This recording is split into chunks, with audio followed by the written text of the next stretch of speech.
Hogan, Biden was asked by CNN's Jeff Zeleny about if he still believes Vladimir Putin is a quote-unquote killer. Here is his nonsensical answer. What do you say to Vladimir Putin? To answer the first question, I'm laughing too. They actually, well, look, I mean, he has made clear that the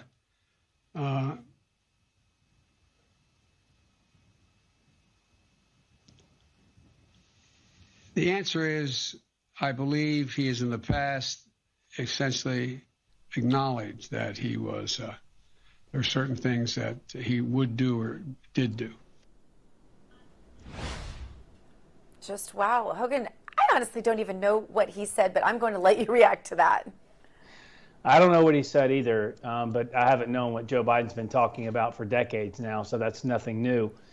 This is so scary, not just for the United States, but for the United States on a global scale.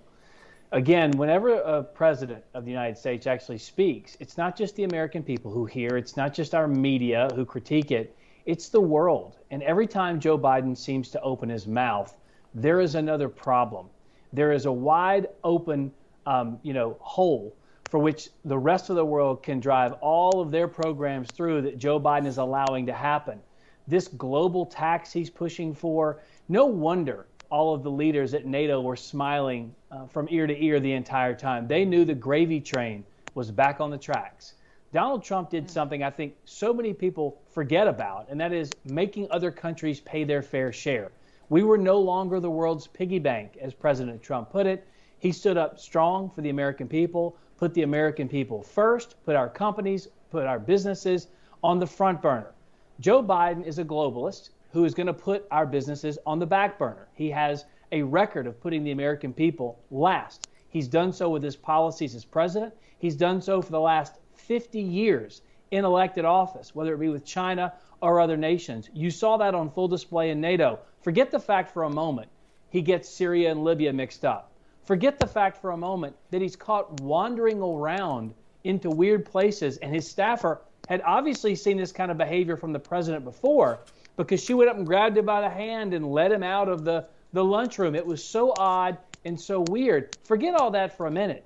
His policies are detrimental to the future of this country. And when he goes and meets with someone like Vladimir Putin, we know how tough he is. We know how strong he is.